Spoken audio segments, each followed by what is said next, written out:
వెంకటరెడ్డి గారు రియాక్ట్ అవ్వండి ప్లీజ్. వస్తాను కార్తిక్ గారు మీ దగ్గరికి. వెంకటరెడ్డి గారు మాట్లాడండి.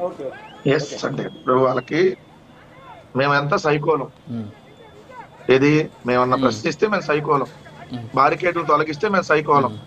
జగన్మోహన్ రెడ్డి గారి బొమ్మ రాక్షసులాగా ఒక బొమ్మ తయారు చేసి దానికి ఒక తలకాయలు పెట్టి బాణం వేసి ఏదే మన ప్యానల్లో కూర్చొని సైకో సైకో అదే ఏదైతే దాన్ని బాణం వేసి దాన్ని తగలబెట్టినట్టు సైకోలు కాదండి, ఉత్తములు ఉత్తములు. మీరు మాట్లాడేటప్పుడు నేను విన్నా, చాలా ఓపిక గా విన్నా. ఒక్క మాట విన్నాక మీరు మాట్లాడండి. వీళ్ళు సైకోలు కాదండి. జగన్మోహన్ రెడ్డి గారిని పట్టుకొని ముఖ్యమంత్రి భూతం, వాడు భూతం, ఈడు భూతం, వాడిని చంపేయండి, ఆ ఆడిని జగన్మోహన్ రెడ్డి గారిని పట్టుకొని ఆడిని భూస్థాపితం చేయండి అన్నాడు. సైకో కాదండి, ఆయన చాలా ఉత్తముడు, 75 ఏళ్ళ ఉత్తముడు అతను. ఏది ఒక మాజీ ముఖ్యమంత్రిని పట్టుకొని భూస్థాపితం చేయండి అన్నాడు కాదు. 70 ఏళ్ళ వయసు వచ్చినాయి.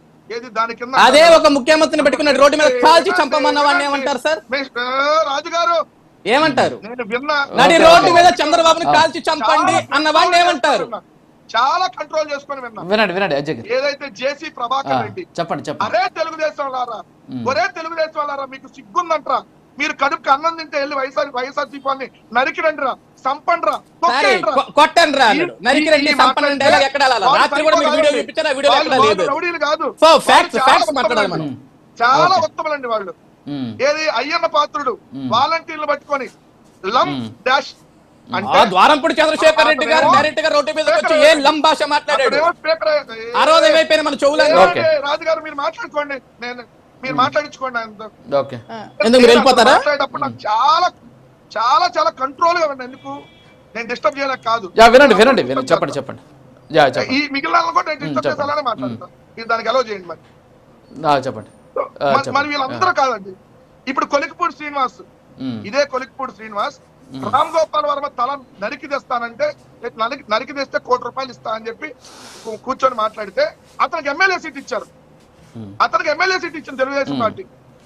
మీరు డైరెక్ట్ భాష ఏమని ఆడ దొరికారండి బాబు. సో అయినా వాళ్ళు ఇవన్నీ తీసుకొచ్చినప్పుడు వాళ్ళేమో చాలా ఉత్తములు. వాళ్ళు ఏం మాట్లాడినా ఎవరో వైఎస్ఆర్సీపీ వాళ్ళు సంబంధించిన ఒక కార్యకర్త అభిమానం ఇదిగోండి ఒక బ్యానర్ ప్రదర్శించాడు. ఏది రప్ప రప్ప మిమ్మల్ని వేసేస్తాం, అదేనో బ్యానర్ మాకు అధికారంలోకి వచ్చినాక. అది చాలా తప్పు. వాస్తవంగా అలాంటి బ్యానర్లు ఎవరు పట్టుకోకూడదు.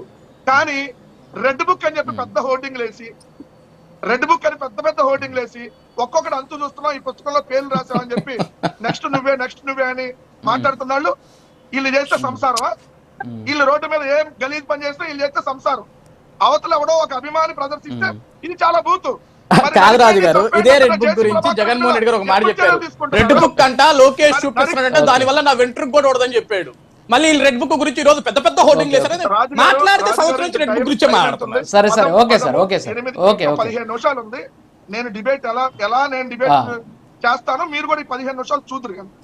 ఎందుకంటే మీరు అలౌ చేశారు కాబట్టి అది మీకు నేను అదే చెప్తున్నా. నేను ఖచ్చితంగా. సో మరి వీళ్ళందరూ చేసిన దాని మీద వీళ్ళెందుకు ఇప్పుడు జేసీ ప్రభాకర్ రెడ్డి మీద చర్యలు తీసుకోవాలా వద్దా? నేను మోడరేటర్ గా మిమ్మల్ని జర్నలిస్ట్ గా మేము అడుగుతున్నా, మీరు కూడా నిష్పక్షపాతంగా సమాధానం చెప్పండి. ప్యానల్ లో ఉన్న అనలిస్ట్ జేసీ ప్రభాకర్ రెడ్డి మీద అరెస్ట్ చేసి కేసు పెట్టి అతను అరెస్ట్ చేయాలని చెప్పి, అతను నిజంగా విశ్లేషకుడు అయితే వన్ సైడ్ గా నేను తీసుకోవట్లేదంటే అతను అరెస్ట్ చేయాలని చెప్పి డిమాండ్ చేయించి కేసు పెట్టి జేసీ ప్రభాకర్ రెడ్డి చేయడం తప్పని చెప్పండి. నేను చెప్పాను ఒక చర్చా వేదికలో ఇందాక ఆయన చెప్తున్నారు, ఎవరు జనసేన ప్రతినిధి. నేను చెప్పా, మళ్ళీ దానికి కట్టుబడి ఉన్నా. వీళ్ళు వైఎస్ఆర్ కాంగ్రెస్ పార్టీకి రేపు రిజల్ట్ రోజు 80 సీట్లు దాటితే, 88 కూడా కాదు 88 దాటితే అనేక మంది తెలుగుదేశం పార్టీ వాళ్ళు ఊర్లు ఖాళీ చేసి వెళ్తారని చెప్పాను. స్టిక్ ఆన్ మై వాచ్, జరిగింది రాసుకోండి. ఎందుకంటే వాళ్ళు అలానే ఇప్పుడు వైఎస్ఆర్ కాంగ్రెస్ పార్టీ వాళ్ళని ఊళ్ళ నుంచి ఖాళీ చేసి పంపించారు. వాళ్ళ పొలాలు లాక్కున్నారు. ఇప్పటికీ కోర్టు తీర్పిచ్చినా కూడా 300 మంది ఇంకా పల్నాడు జిల్లాకు సంబంధించి 300 కుటుంబాలు ఈ రోజు హైదరాబాద్ లో తలదాచుకుంటాయి. కోర్టు వాళ్ళకి పర్మిషన్ ఇచ్చినారమ్మని ఇక్కడ ఉన్న పోలీసులు అక్కడ తెలుగుదేశం నాయకులు రాని. మరి అలాంటిప్పుడు రేపు ఖచ్చితంగా రిపీట్ అవుతుంది కదా. వస్తాను మీ దగ్గర. వస్తాను. కార్తిక్ గారు రియాక్ట్ అవ్వండి ప్లీజ్. వెంకటరెడ్డి గారు మాట్లాడారు, కొన్ని మీకు కూడా అడిగారు. నేను వన్ సైడ్ గా చూస్తున్నానేమో, రెండు సైడ్ గా చూస్తే జేసీ గారిని కూడా అరెస్ట్ చేయమని డిమాండ్ చేయండి అని చెప్పేసి అన్నారు. తప్పు చేస్తే జేసీ గారినే కదా ఎవరినైనా అరెస్ట్ చేయమని డిమాండ్ చేయడానికి ఏమి వెనక ముందు ఆడేది ఉండదన్నా. ఖచ్చితంగా వ్యక్తిగతంగా నువ్వు పరిచయం నేను చెప్తున్నాను, దాంట్లో డౌట్ తప్పు ఎవరు చేసినా తప్పు తప్పు అనగలిగినటువంటి దమ్ము కెపాసిటీ కార్తీక్ ఉంది. ఖచ్చితంగా తప్పు తప్పనగలుగుతాను. మాజీ ముఖ్యమంత్రి జగన్మోహన్ రెడ్డి గారు సెంట్రల్ ఆఫీస్ మీద దాడి చేశారు. ఏంటంటే బీపీలు వచ్చాయి, మా కార్యకర్తలు బీపీలు వచ్చాయి అందుకే కాల్ చేశారన్నారు. ఫస్ట్ జగన్మోహన్ రెడ్డి గారు అరెస్ట్ నుంచి స్టార్ట్ చేద్దాం. ఎందుకంటే బీపీలు వచ్చాయి, మా కార్యకర్తలు పార్టీ ఆఫీస్ మీద దాడి చేస్తారు. సార్ ఒక్క నిమిషం వినండి, వెంకటరెడ్డి గారు గందరగోళం అయిపోతుంది. ఆయన మాట్లాడినండి, మాట్లాడిన తర్వాత మీరు మాట్లాడారు. వాయిస్ కొంచెం గందరగోళం అవుతుంది, చెప్పండి. పట్టాభింటి మీద దాడి చేశారు, మహిళలు ఉన్నారు. ఖచ్చితంగా నేను అజయ్ గారిని కూడా నేను ఆపాను. యా జేసీ ప్రభాకర్ రెడ్డి మాట్లాడి మీరు విన్నారా రాజు గారు, లేదా మీకు వినిపించాలా? ఇప్పుడు జగన్ నేను వినలేదు, మీరు వినిపించండి, విందాం. ఖచ్చితంగా దాని గురించి మాట్లాడాల్సింది. చేశారని మీరు విన్నారా? మీరు విన్నారా? సరే కార్తీక్ గారు సవాల్ కాదు, ఇక్కడ సబ్జెక్ట్ మాట్లాడాలి.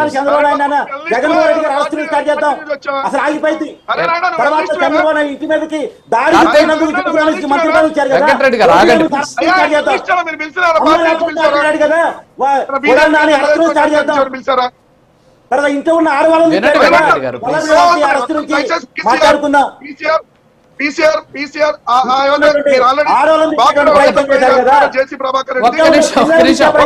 కదా ఇంట్లో ఉన్న ఏం తప్పు చేశారు, వాళ్ళని ప్రయత్నం చేశారు కదా. వినిపించండి వెంకటరెడ్డి గారు. ఇన్ని మాటలు మాట్లాడతారా? ఒక్క నిమిషం అనండి. ఆయన మాకందరికి బ్రేక్లు వేసినాడు. ఏం తక్కువ మాకే మాట్లాడతారంట వచ్చినాక అంట. అవును మేము ఇప్పుడేదంటే ఇంకా మాకు 4 ఏళ్ళ టైం ఉంది. తప్పరే ఏం చేస్తారా? లా అండ్ ఆర్డర్ మెయింటైన్ చేయాలా. పోయినసారి వాళ్ళు ఎట్టంటే అట్లా చేసినారు, మనం అట్లే చేస్తే ప్రజలు ఇబ్బంది పడతారు. అవినాష్ గా దేవినేని నాకు తెలుసురే, నువ్వు సన్న గాలి వచ్చి పైకి పోతావు, నువ్వు కూడా మాట్లాడతావా? ఆహా, ప్రతి ఒక్కరు మాట్లాడు. మేము వచ్చి రాకండి. ఒకవేళ మేము ఇప్పుడే మిమ్మల్ని తందుతే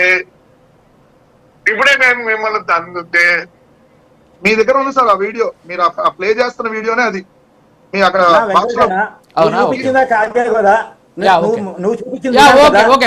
చెప్పండి.